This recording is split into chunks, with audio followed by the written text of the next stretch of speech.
I'll try to keep this video pretty short. I don't want to go over everything that the ALEKS program has, but I do want to go over the useful things that you'll find as a student.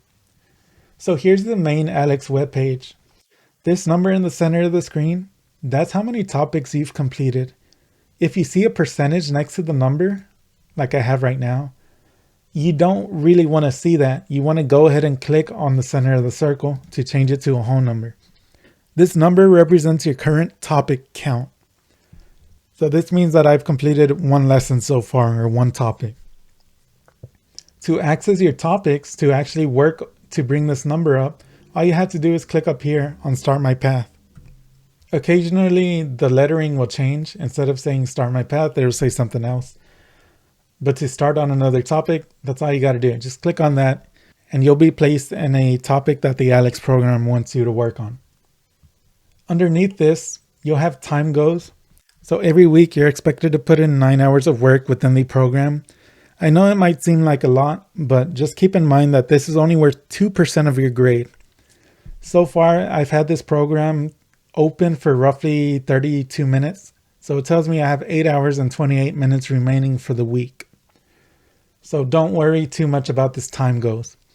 This deadline is just saying that on Sunday at midnight, the 9 hours will reset. So it'll go back to 9 hours and you'll be expected to put in 9 more hours starting next week. So if you want, you can ignore this completely. It's really not too important in this class.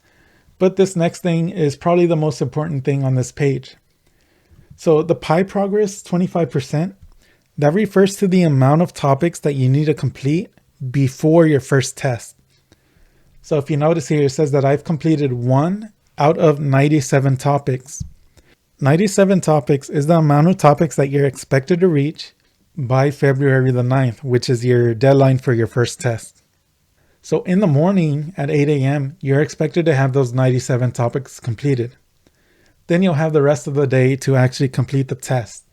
Now the test will pop up on this same page. It'll say 25% goal test, which is your first exam in the class. Now the exam itself, it won't show here until we have roughly 1 week until the exam is due. So on February the 2nd, you'll start seeing another rectangle, I believe it's green, that'll tell you that you can start your exam. But for now, in order to find your actual exam date, this is what I would go off of. Under Pie Progress 25%, it'll give you a due date for the topics, and that same day is your due date for the exam. So things you don't need to worry about on this page. At the very top of the screen, you'll see this list of numbers. For now, I'm going to ignore it. If you come to my live online sessions, I'll briefly go over what they mean, but at the very beginning of the semester, it almost won't make any sense, simply because we haven't had any experience with the program.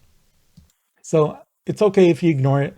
Honestly, it's okay if you ignore it throughout the entire semester. You don't need to worry about what's up there.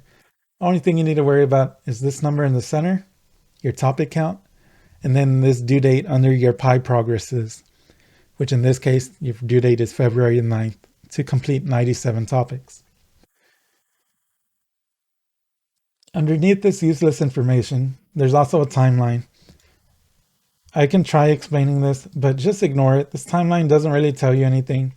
Technically, it does tell you the deadlines for your different tests, but you have to scroll all the way to the right, and it's really not possible sometimes. Like right now, I'm not given an option to move to the right. So just ignore it for the most part. You really don't need a timeline at all. So have your ALEKS Pi, make sure that it's a number and not a percentage, and you should be set to start the class.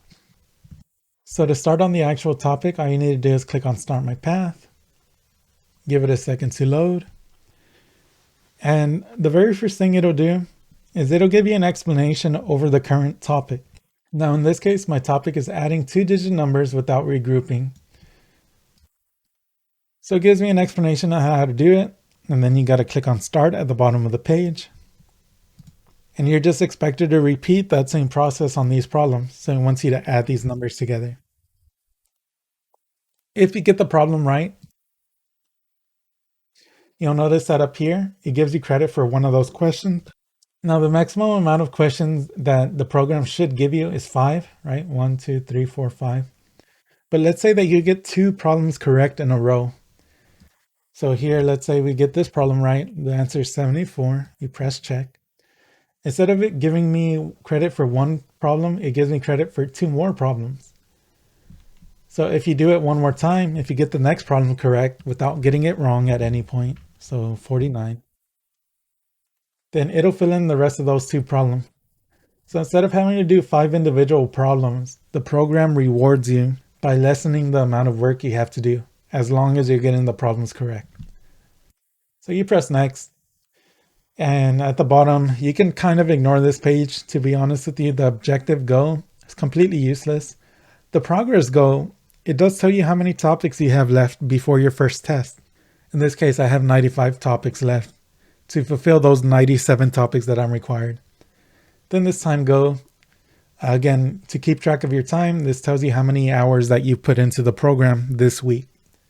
In this case, I have 8 hours and roughly 20 minutes left. So if I go back to the home page, you'll notice that this number went up from 1 to 2 because I just finished completing a topic. So again, my goal is to reach 97 topics by February the 9th, and right now I have 2 of those topics completed.